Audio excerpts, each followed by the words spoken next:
Saludos audiencia, Mauri Production Garifuna TV. Este es el interior.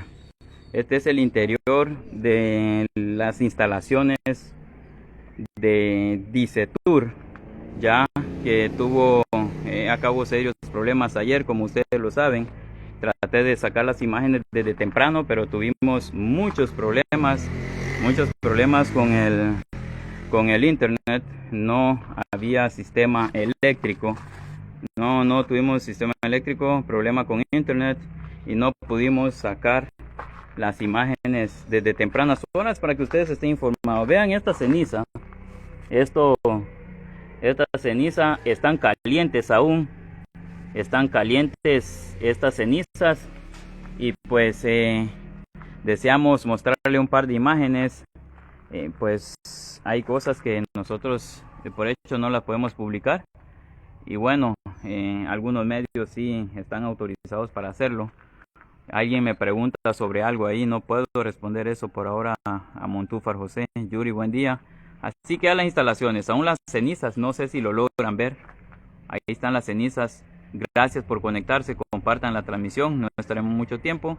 Ahí están las cenizas, es así como queda la instalación, ahora antigua instalación de Dicetur en barrio La Loma de la Buga, Livingston, luego del suceso de ayer.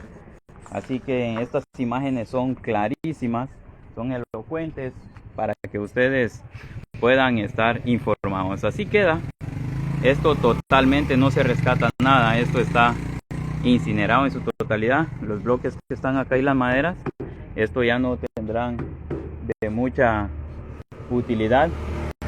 Así que muchas gracias a ustedes por conectarse siempre. Pues estas son las imágenes, restos de la motocicleta que fue de igual forma incinerada.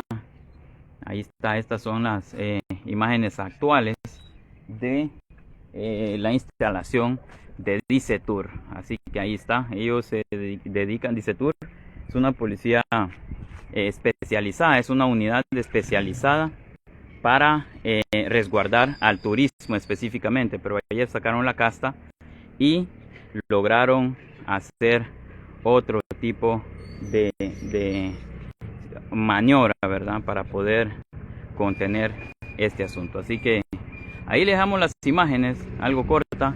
Muchas gracias por su conexión, gracias por el día de ayer, gracias por su genial sintonía. Mauri Production Garifuna TV. Específicamente nosotros subimos de seguidores. Muchas gracias a ustedes, y bueno, seguiremos cubriendo otras notas. Estas son las imágenes desde Livingston, Izabal. Elmer Mauricio Enríquez. Será en una próxima oportunidad, si Dios así lo permite. Nos vamos fuera.